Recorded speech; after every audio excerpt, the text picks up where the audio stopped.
ನಮಸ್ಕಾರ, ನೀವು ನೋಡ್ತಾ ಇದ್ದೀರಾ ನ್ಯೂಸ್ ಫಸ್ಟ್. ನಾನು ಚಂದನಾ ಶೆಟ್ಟಿ. ಕೆಂಪೇಗೌಡ ಅಂತಾರಾಷ್ಟ್ರೀಯ ವಿಮಾನ ನಿಲ್ದಾಣ ದೇಶದಲ್ಲೇ ಪ್ರಖ್ಯಾತಿ ಹೊಂದಿರೋ ಏರ್ಪೋರ್ಟ್.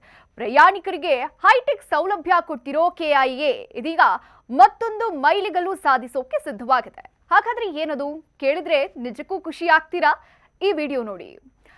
ಇನ್ಮುಂದೆ ನೀವು ಇಂಟರ್ನ್ಯಾಷನಲ್ ಟ್ರಿಪ್ ಮಾಡಬೇಕು ಅಂತಂದ್ರೆ ಪಾಸ್ಪೋರ್ಟೇ ಇಲ್ಲ ಅಂದ್ರೂ ನಡೆಯುತ್ತೆ ಕಣ್ರಿ. ಅಯ್ಯೋ ಅದು ಹೇಗೆ ಅಂತ ಕನ್ಫ್ಯೂಸ್ ಆಗಬೇಡಿ, ಪೂರ್ತಿ ವಿಷಯ ಕೇಳಿ.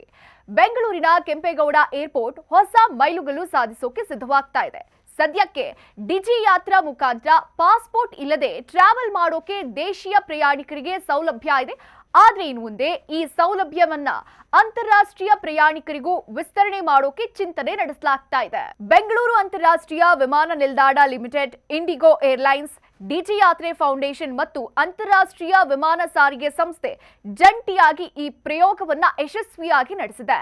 ಟಿಕೆಟ್ ಬುಕಿಂಗ್ ನಿಂದ ಹಿಡಿದು ವಿಮಾನ ಹತ್ತೋವರೆಗೂ ಎಲ್ಲಿಯೂ ದಾಖಲೆಗಳ ಅಗತ್ಯ ಇಲ್ಲದಂತೆ ಸಂಪೂರ್ಣ ಡಿಜಿಟಲ್ ವ್ಯವಸ್ಥೆಯನ್ನ ರೂಪಿಸಲಾಗಿದೆ. ಇದರಲ್ಲಿ ಸೆಲ್ಫ್ ಸಾವರಿನ್ ಐಡೆಂಟಿಟಿ SSI ಎಂಬ ಸುಧಾರಿತ ತಂತ್ರಜ್ಞಾನವನ್ನ ಬಳಸಲಾಗಿದ್ದು, ಪ್ರಯಾಣಿಕರ ಮಾಹಿತಿ ಪ್ರಯಾಣಿಕರ ನಿಯಂತ್ರಣದಲ್ಲೇ ಇರುತ್ತೆ ಅನ್ನೋದೇ ವಿಶೇಷ.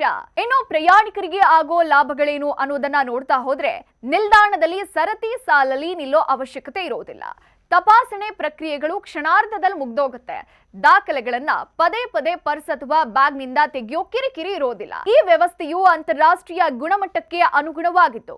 ಮುಂದಿನ ದಿನಗಳಲ್ಲಿ ವಿಶ್ವದ ಇತರ ಪ್ರಮುಖ ವಿಮಾನ ನಿಲ್ದಾಣಗಳಲ್ಲೂ ಇದೇ ಡಿಜಿಟಲ್ ಐಡಿಯನ್ನ ಬಳಸಿ ಟ್ರಾವೆಲ್ ಮಾಡಬಹುದು. ಎಷ್ಟು ಸಿಂಪಲ್ ಅಲ್ವಾ? ಪ್ರಯಾಣಿಕರು ತಮ್ಮ ಡಿಜಿಟಲ್ ಐಡಿಯನ್ನ ಒಮ್ಮೆ ಕ್ರಿಯೇಟ್ ಮಾಡಿಕೊಂಡ್ರೆ ವಿಮಾನ ನಿಲ್ದಾಣದ ಟಚ್ ಪಾಯಿಂಟ್ಗಳಲ್ಲಿ ಅಳವಡಿಸಲಾಗಿರುವ ಕ್ಯಾಮೆರಾಗಳು ಅವರ ಮುಖವನ್ನ ಸ್ಕ್ಯಾನ್ ಮಾಡಿ ದಾಖಲೆಗಳನ್ನ ದೃಢೀಕರಿಸುತ್ತವೆ.